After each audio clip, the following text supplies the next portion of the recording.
Hoy, 30 de noviembre, la Iglesia recuerda a San José Marchán. Nació José en Passavant el 17 de agosto de 1803, terminada apenas la Revolución Francesa, y comenzando la Iglesia a resurgir de las cenizas, a donde la había querido confinar la misma. Fueron sus padres Agustín Marchán y Juana Moyne. De niño estudió en las escuelas de Orsans, y siendo aún infante descubrió su vocación religiosa, por lo que comenzó sus estudios sacerdotales. Afianzada su vocación como misionera, entró en el seminario de la Sociedad para las Misiones Extranjeras de París, fundada por la Iglesia para la evangelización de los pueblos, principalmente de Asia. Fue la estrategia misionera de la Iglesia para no depender de las órdenes religiosas tradicionales, a menudo demasiado implicadas en los asuntos de sus propios países.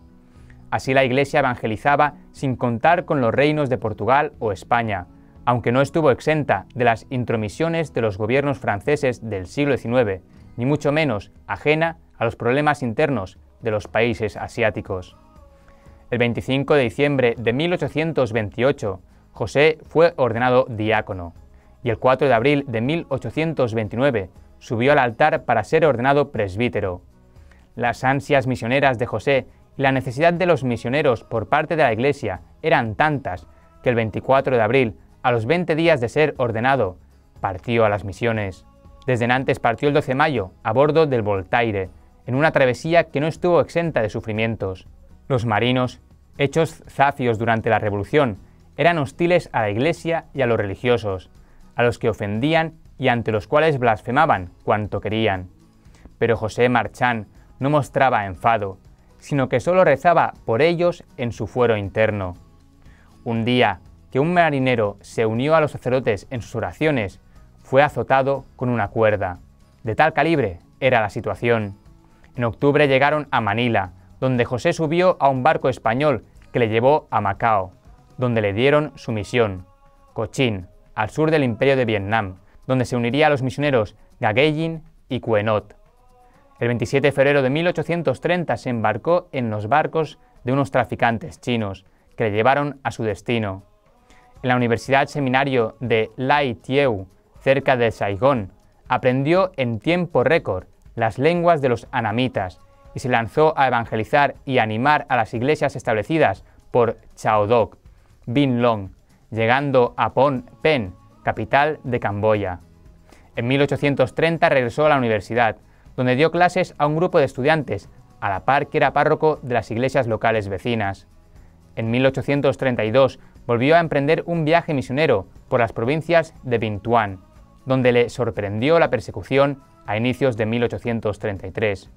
La persecución de los cristianos en Asia tiene muchos componentes políticos, en los cuales los países occidentales no dejan de tener su parte de razón, aunque siempre sufrieran los mismos, los inocentes.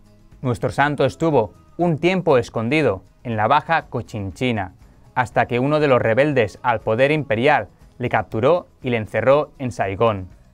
Los rebeldes al emperador eran vietnamitas que odiaban su carácter inestable y sus acciones irrespetuosas, y lo que les enervó más fue la profanación que el emperador llevó a cabo al azotar la tumba del primer mandarín, muerto en 1832 y al que el pueblo estimaba sobremanera.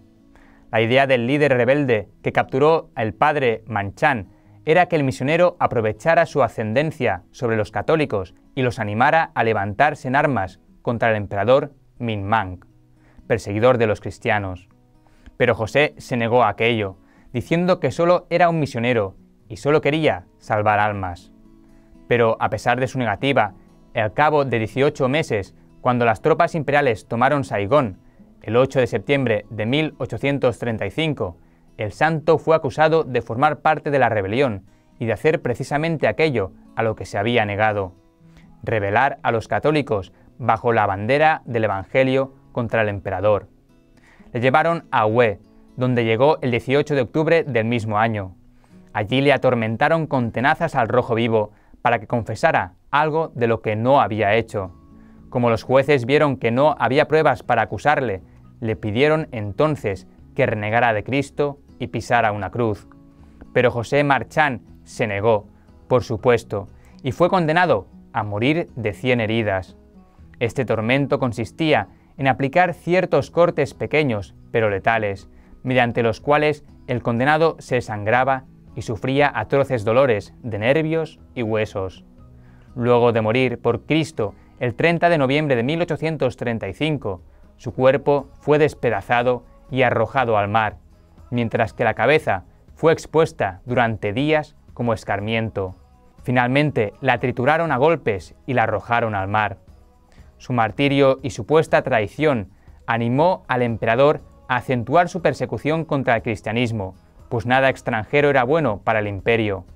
Acusó a los cristianos, vietnamitas o no, de ser los verdaderos causantes de la rebelión y de estar al servicio de potencias extranjeras.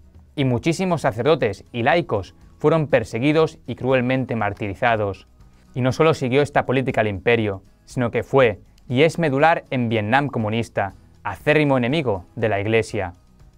Gregorio XVI declaró venerable a José Marchán en 1840, apenas pasaron 5 años de su martirio, y León XIII le beatificó el 7 de mayo de 1900. Su canonización fue el 19 de junio de 1988, junto a 117 mártires de Vietnam, por el Papa San Juan Pablo II.